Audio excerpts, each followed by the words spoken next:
Welcome back, brother. In a world where most men lose themselves chasing love, approval, and validation, you are here for something deeper. You're here not just to learn how women work, but to master how you work, and that changes everything. This video isn't about tricks or tactics. It's about understanding the subtle, often invisible ways men lose power, not through weakness, but through unconscious patterns of emotional dependence. We've all been there, saying things like, "I can't live without you. You're all I have." Or trying too hard to prove we're enough. At first, it sounds romantic, but over time it slowly destroys your inner strength, your magnetism, your core. What if I told you that the secret to being unforgettable is not in doing more, but in becoming less available, more grounded, and radically self-possessed? In this journey, we've uncovered the psychology behind emotional independence, the consequences of over-pursuing, and the quiet power of restraint. We've shown that your presence, not your praise, is what truly captivates her. And when you stop chasing, you don't lose her, you find you. Let's walk through this lesson together, not just as theory, but as transformation. Because the most attractive man isn't the loudest in the room, he's the one who can sit in silence and still be felt. Now let's begin. Hidden danger of emotional dependence number 1. The hidden danger of emotional dependence. Welcome back. If you're here, it's because you want to understand something most men ignore until it's too late. Why needing her too much slowly kills attraction. Let's be honest, you've probably heard someone say, "I can't live without her. I don't have anyone else but you." It sounds romantic in movies, but in real life, it's a confession of weakness, a surrender of power, a message that says, "You have control over me. My worth depends on your attention." And that is where everything starts to fall apart. From a Stoic perspective, love without boundaries becomes slavery. Emotional dependence is not love. It's desperation dressed in affection. Think about it. When you tell a woman she's your only source of happiness, what you're really doing is handing her the remote control to your emotions. You're saying, "My peace is no longer mine. It belongs to you." That's not love. That's a loss of self. A man who cannot stand on his own, who needs to be constantly reassured and constantly validated, is not a man she respects. He becomes predictable, easy to read, and, worst of all, easy to walk away from. Why? Because emotional dependence feels heavy. It strips away the mystery, the challenge, the magnetic tension that makes her curious. And when the mystery dies, so does the desire. According to Epictetus, you only control your thoughts and actions, not the emotions of others. This isn't just a Stoic teaching, it's the foundation of attraction. When you depend on her emotional feedback to feel okay, you're giving up control of your inner world. Imagine this. You text her 5 times. She hasn't responded. And now your day collapses. You're checking your phone, overthinking, wondering what you did wrong. Your energy becomes anxious. You act from fear. That's not masculinity. That's insecurity. What if instead you trusted your worth? What if silence didn't shake you? What if you let go of needing a response and focused on your mission, your presence, your power?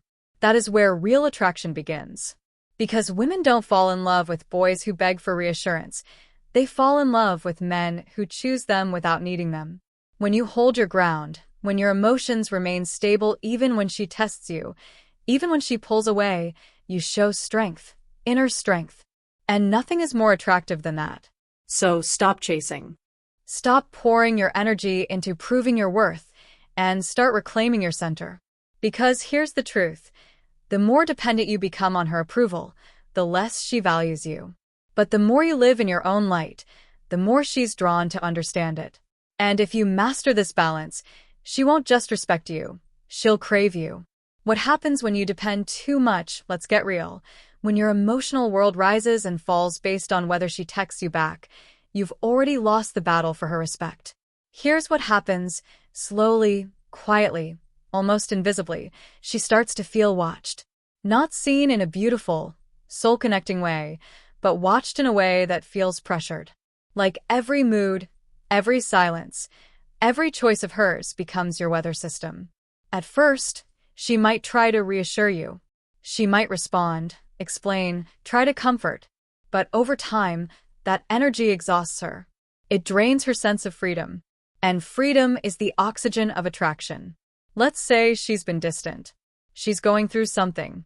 And you, feeling anxious, text her something like, "I miss you. I can't stop thinking about you. I need to know if you still care." You may think you're being vulnerable, but from her side, she doesn't see strength. She sees a man folding under pressure, not holding his ground, not radiating self-trust, but collapsing emotionally for her to catch. And if she has to carry both your emotions and hers, it's only a matter of time before she drops both. Now contrast that with this. She's distant. You feel it. You miss her. But you don't chase. You don't send paragraph after paragraph or ask, "Are we okay?" Instead, you send one short, grounded message like, "I'm here. Take your time." Then you return to your purpose. You lift. You build. You reflect. You meet your day with presence. With masculine stillness, you become the calm she can return to, not the storm she has to manage. Marcus Aurelius wrote, "You have power over your mind, not outside events. Realize this, and you will find strength." Dependence is a thief. It steals your stillness.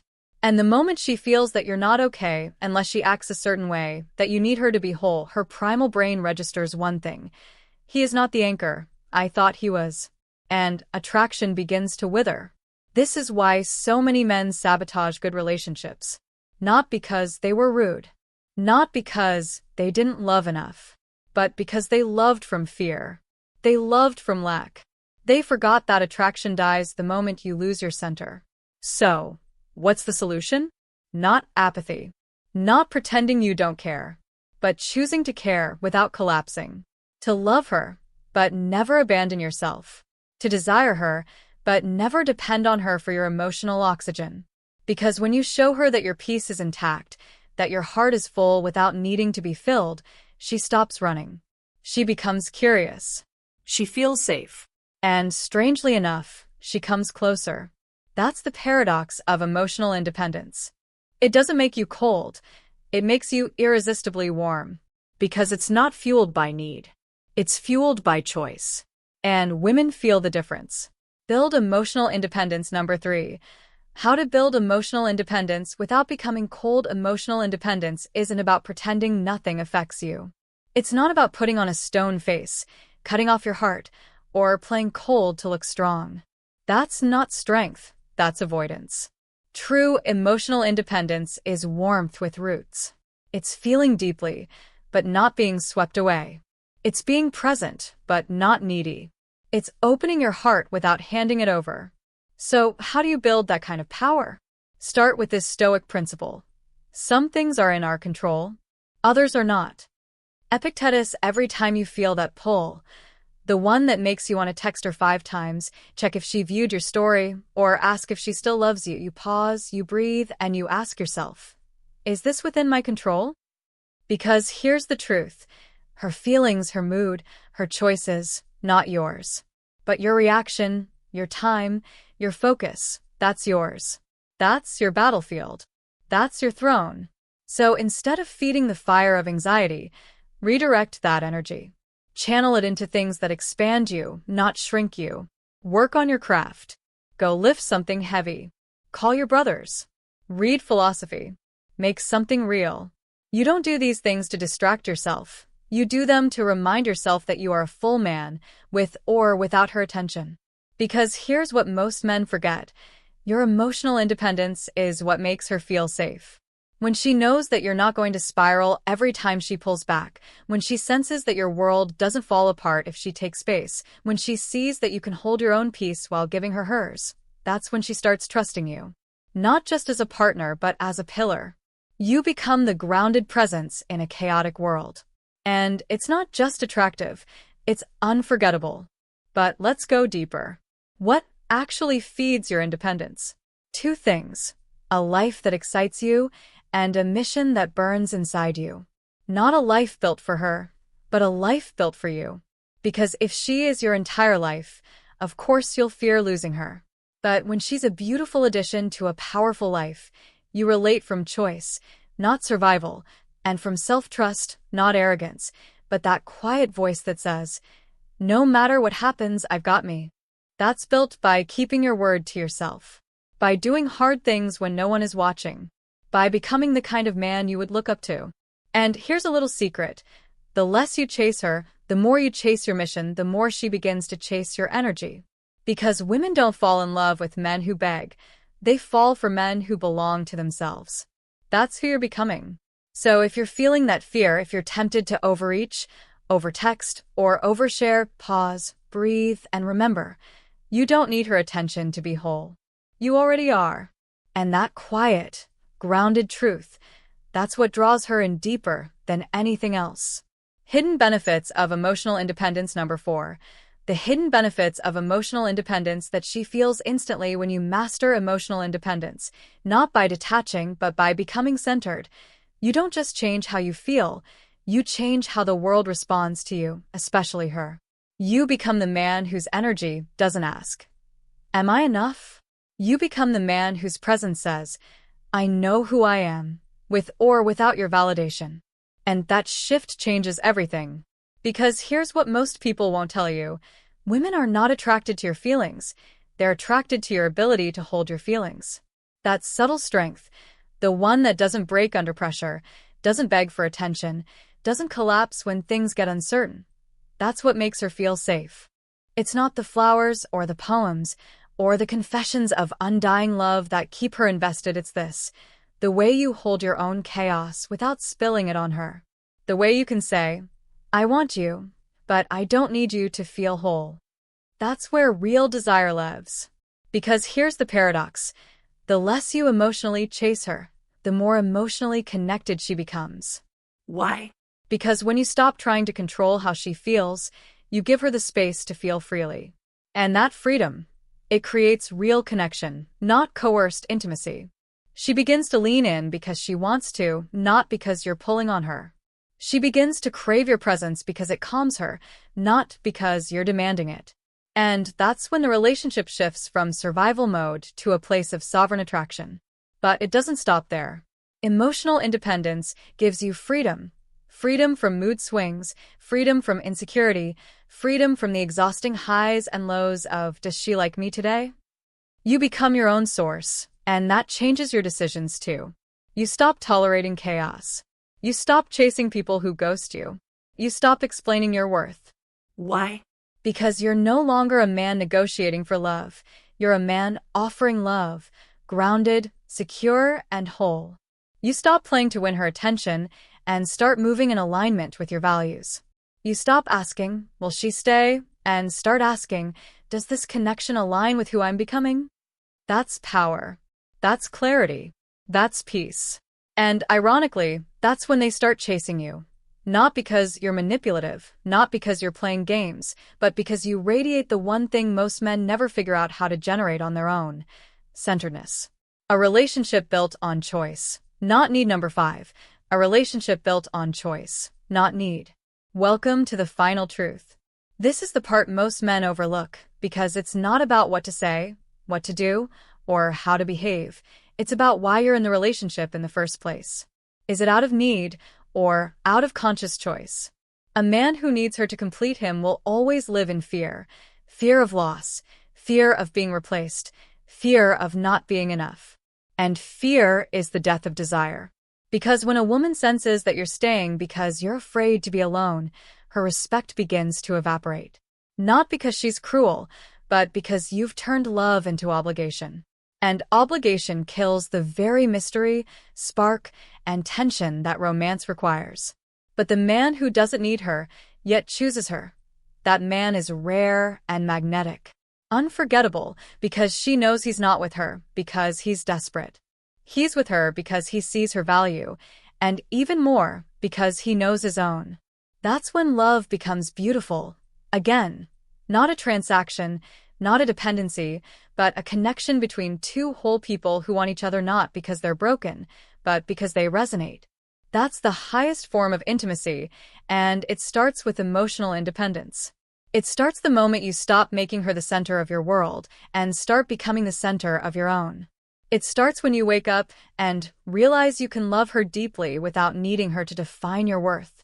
You can be devoted without becoming dependent. You can care profoundly without collapsing into her moods, approval, or attention. That's when she sees you as the anchor, not the wave, the lighthouse in the storm, the man she chooses again and again. Not because you begged, not because you chased, but because you stood still in your strength while the world tried to pull you out of yourself. Why emotional independence sparks male respect. Number 6. Why emotional independence sparks male respect. In a world where emotional availability is often mistaken for vulnerability, many men are seduced into thinking that expressing every emotional need is a sign of intimacy. But here's the truth. Emotional independence is not coldness, it's strength. And strength, when tempered with calm presence, is the quiet fire that earns lasting respect from women. Respect is not begged for. It is evoked through how you carry yourself when no one is validating you, when she pulls away, or when you are alone with your own insecurities. Women do not consciously decide to respect a man, they feel it. And what they feel most deeply is your ability to remain centered, unshaken by the storms they sometimes bring, and uninterested in proving your worth. Epictetus reminds us, it's not things that upset us, but our judgments about them. When a woman grows distant or moody, most men panic. They think they've done something wrong, and they overcompensate. They text more. They plead. They ask questions they shouldn't. This isn't love. It's fear wearing the mask of care. And fear never commands respect. What's missed is this. When a woman senses that her emotional pull doesn't rattle you, that her absence does not crumble your self-worth, she feels safe not because you're indifferent, but because you are in control. A woman doesn't want to be the center of your world. She wants to orbit a man who has a world of his own. Let's be clear, respect is the foundation of attraction. If she doesn't respect your inner strength, she may enjoy you, but she will not stay. She may feel touched by your devotion, but she will not submit to your energy. Women do not submit to neediness. They submit to calm dominance, the kind that makes her want to follow your lead without you ever needing to say it. In practical terms, emotional independence means you are emotionally generous, but never emotionally addicted. You can love deeply, but you do not fall apart when she is unavailable. You enjoy her presence, but you don't need her presence to validate your identity. And when she tests you, and she will, you do not react like a boy who fears abandonment, but like a man who walks with a deeper purpose. Imagine a scenario. She becomes distant for a few days. You don't panic. You don't chase. You live your life. You hit the gym, dive deeper into your purpose. And when she returns, you welcome her warmly, but not desperately. What does she feel? Mystery, intrigue, and most importantly, respect for your emotional boundaries. This is the essence of Stoic love, to love without attachment, to give without clinging, to desire without being devoured by desire. Marcus Aurelius wrote, "If it's endurable, then endure it. Stop complaining." This applies directly to the emotional waves that relationships bring, your ability to endure the discomfort of not knowing, of not chasing, of being okay even when she isn't. This makes you powerful. Respect doesn't arise from your looks, income, or charm. It comes from your internal frame, the structure of your mind and emotions. Women feel it, they test it, and when they realize they cannot shake it, they begin to admire it. That admiration, over time, deepens into loyalty, not out of obligation, but because she feels something in your presence that she doesn't feel with most men. Grounded masculinity. So remember, emotional independence isn't about coldness or playing games. It's about mastering your internal state. It's about loving from overflow, not from lack. And most of all, it's about embodying the truth that you are enough, with or without her. Stop chasing her. Number 7. When you stop chasing her, she begins to feel you differently. There's a moment, subtle but seismic, when a man stops chasing. Not because he's angry, not because he's playing a game, but because something within him clicks. He remembers who he is. And in that moment, everything shifts. A man who chases is not in control. He's reacting to her moods, to her distance, to his fear of losing her. Every word he sends, every effort he makes, is laced with anxiety. He's trying to prove he's worthy of staying in her orbit, when in reality, every step he takes toward her only pushes her further away. Here's what most men don't realize. Women feel when you're out of alignment. They feel the lack of center in your words. They sense when your energy says, "Please validate me." And no matter how noble your intentions, that kind of pursuit triggers a deep biological response in her. It tells her she's the prize and you're the seeker. And in her subconscious mind, the seeker is replaceable. Now enter the man who stops chasing, not with bitterness, but with clarity. He becomes still. He stops asking why she's pulling away. He doesn't craft the perfect message or replay conversations in his head. Instead, he reclaims his time, his thoughts, his space. He moves in the direction of his mission, not her approval. What happens next? She begins to feel him in a new way. She doesn't just hear him, she feels him. Because when you stop chasing, your energy no longer screams, "I need you." It radiates, "I remember myself." And to a woman, this energy is rare, precious, magnetic. You see, what she truly desires is not your constant attention, it's your grounded presence. She wants to know that she can feel you without you always being there, that you're not grasping, you're not begging, you're simply being calm, unwavering, and rooted. And here's where Stoicism enters. Epictetus taught that freedom is the only worthy goal in life. It is won by disregarding things that lie beyond our control. When you chase, you surrender your freedom to something external, her attention, her affection, her response. But when you stop chasing, you reclaim your soul. You're no longer waiting to be chosen. You've already chosen yourself. Practical example. Let's say she hasn't texted back. Instead of spiraling, you go for a walk. You meditate. You pour yourself into something meaningful. You don't suppress the emotion. You observe it. Let it rise. Let it fall. You breathe. You remain unmoved. You trust your value, even in silence. And then, when she reaches out again, and she will, you don't rush to respond with excitement or relief. You reply when you feel aligned, with warmth, but with strength. You're not chasing her presence. You're inviting her into your world. This is not about manipulation. It's about energy polarity. The masculine holds. The feminine flows. The moment you chase, you flip that polarity, and she begins to withdraw. But the moment you hold your ground, she feels safe to move toward you again. Marcus Aurelius once said, "The best revenge is to be unlike him who performed the injury." In the same way, the best response to her pulling away isn't to pull harder. It's to release. To rise. To grow so deeply into your center that she wonders how she ever mistook your stillness for absence. Because when a man stops chasing, the silence speaks for him. And she begins to wonder not just where you are, but who you've become. And now you see, it was never about proving anything to her. It was about remembering who you are, with or without her. Each of the 7 truths you've just learned is not about control, not about dominance, but about reclaiming your soul, your focus, your center.